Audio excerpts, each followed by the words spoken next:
नमस्कार मित्रांनो, परत एकदा आपलं खूप खूप स्वागत आहे आपल्या सर्वांच्या महाडीबीटी स्कॉलरशिप ऑफिशियल या चॅनलवरती. आणि आज घेऊन आलो आपल्यासाठी खूप मोठी एक मेगा भरती. कोणती आहे मेगा भरती? SBI bank. येस, तुम्ही करेक्ट थंबनेल वाचलेला आहे की एसबीआय मध्ये खूप मोठी भरती निघलेली आहे. याच्याबद्दल ऑनलाईन ऍप्लिकेशन कसं करायचे, किती पगार मिळणार आहे, ऑनलाईन प्रोसेस काय आहे आणि लागणारे कागदपत्र कुठले, याच्याविषयी सविस्तर चर्चा आपण या व्हिडिओच्या माध्यमातून करणार आहोत.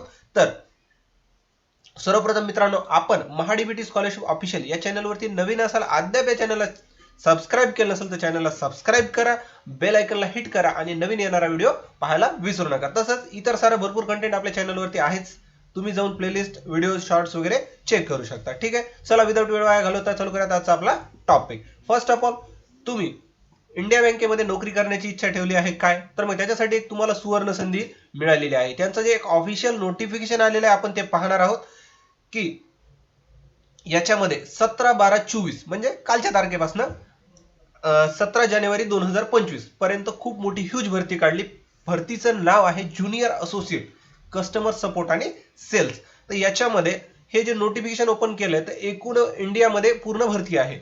याच्यामध्ये वेगवेगळे राज्य आहेत, प्रत्येकाचं राज्य इथं मेन्शन केलेलं आहे. तर या भरतीमध्ये आपल्याला टोटली महाराष्ट्र बघा, अमरावती बघा, गुजरात बघा, तर राज्यवाईज वेगवेगळ्या भरत्या इथं दिलेल्या आहेत. त्याच्यामध्ये कॅटेगरी वाईज सुद्धा ही भरत्या दिलेल्या आहेत. आणि या भरतीमध्ये सर्वप्रथम आपण काय करणार आहोत की याच्याशी इलिजिबिलिटी क्रायटेरिया काय आहे त्याची चर्चा करणार आहोत. तर त्यासाठी आपल्याला सर्वप्रथम आपलं जे वय आहे ते 20 पेक्षा कमी नसावं आणि 28 पेक्षा जास्त नसावं, असा यांना क्रायटेरिया मेन्शन केला. आता याच्यामध्ये आणखी जर आपण पाहिलं की एससी आणि एसटी साठी 5 वर्षाची सूट देण्यात आलेली आहे. त्याचबरोबर ओबीसी साठी 3, तर जे अपंग, जनरल आणि ईडब्ल्यूएस मधील असतील त्यांच्यासाठी 10 वर्ष, किंवा एससी एसटी मधले असतील त्यांना 15 वर्ष आणि ओबीसीतल्या लोकांसाठी 13 वर्ष अशी वयाची सूट याच्यामध्ये देण्यात आलेली आहे. आणि त्याचबरोबर आपण याचे जे भाषेचं माध्यम जर बघितलं तर आता प्रत्येकाची जी नेटिव्ह भाषा असते किंवा इथं राज्यावाईज तुम्हाला भाषा दिल्यात, कुठलं राज्य आणि कुठली भाषा चालते, तर तुमच्या राज्याची जी नेटिव्ह भाषा असेल त्या भाषेमध्ये तुम्हाला पेपर देण्यात येतो, किंवा आपण इंग्लिश, हिंदी हे मॅन्डेटरी आहे. त्याचबरोबर तुमची जी भाषा असेल त्याला सुद्धा तुम्हाला प्रेफरन्स देण्यात येतो. आणि याच्यामध्ये जर आपण पाहिलं तर फेज 2 फेज मध्ये याची परीक्षा होत असते. तर फेज 1 मध्ये परीक्षेला नेमकं काय विचारलं जाते आपण त्याच्यावर चर्चा करूयात. तर फेज 1 म्हणजे प्रिलिमिनरी पूर्व परीक्षा म्हणून किंवा प्रिलिमिनरी एक्झामिनेशन म्हणून.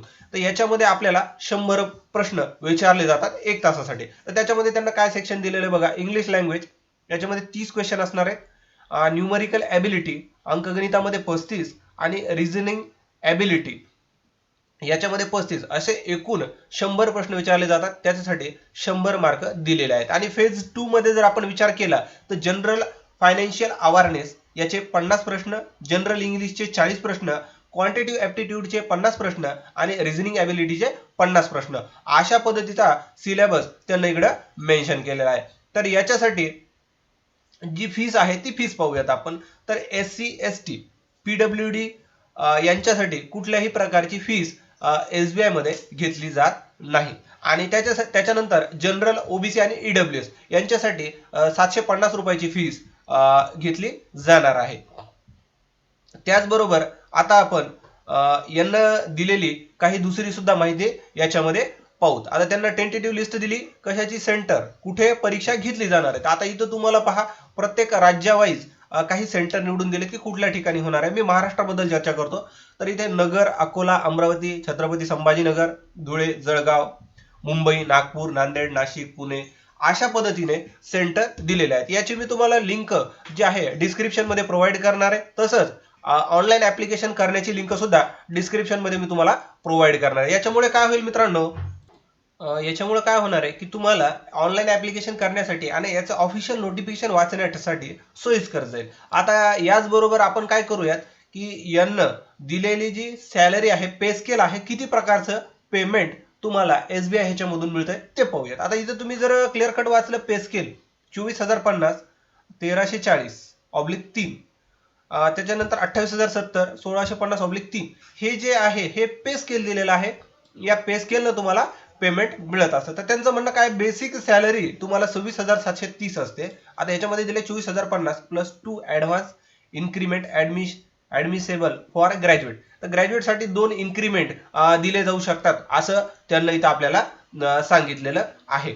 आणि याच्यामध्ये आपण पात्रता जर बघितली तर पात्रतेसाठी त्यांना इथं ऑफिशियली आपल्याला दिलेलं आहे, आपण तेच रीड करणार आहोत. तर इथं त्यांना दिलंय की graduation in any discipline from recognise university or equivalent qualification recognise as such by central government. Central गव्हर्नमेंटने दिलेल्या नियमावलीच्या नुसार तुमचं कुठल्याही शाखेमध्ये ग्रॅज्युएशन असणं गरजेचं आहे. आता कुठली शाखा कोणती? ग्रॅज्युएशन तुम्ही BA, BSc, BTech, BCom, बी फार्मसी किंवा कुठलेही जे बॅचलर डिग्री तुमच्याकडे असणं गरजेचं आहे असं याच्यामध्ये मेन्शन केलेलं आहे. आणि या डिग्री प्रत्येक जण होल्ड करतं किंवा त्यांना आणखी एक क्रायटेरिया दिलेला आहे, आपण व्यवस्थित वाचून घेऊयात. Those who are in final year semester for the graduation may also apply provisional subject to condition that if provisionally selected they will have to produce proof of having passed the graduation examination or on or before 31 December 2024. म्हणजे त्यांचं म्हणणं काय की जर तुम्ही ग्रॅज्युएशनच्या शेवटच्या वर्षात परीक्षा देत असाल आणि तुम्हाला जर हा फॉर्म भरायचा आहे तर तुम्ही नक्की भरू शकता. तर तो फॉर्म भरा, पण तुम्हाला क्रायटेरिया असा आहे की तुम्हाला पास झाल्याच्या नंतर त्याचे जे डॉक्युमेंट आहेत ते तुम्हाला द्यावे लागतील. यस. तर मग अशा पद्धतीने हा पूर्ण फॉर्म इथं तुम्हाला मी डिस्क्राईब केलाय. आता त्याच्यानंतर त्यांना ऑनलाईन करण्याचं वगैरे सांगितलंय. आणि जर तुम्हाला वाटत असेल की ऑनलाईन ऍप्लिकेशन कसं करायचं, त्याच्यासाठी काय प्रोसेस आहे, तर तुम्हाला सिम्पली एकच काम करायचंय, व्हिडिओच्या कमेंट सेक्शन मध्ये यायचंय आणि लिहायचंय पार्ट 2.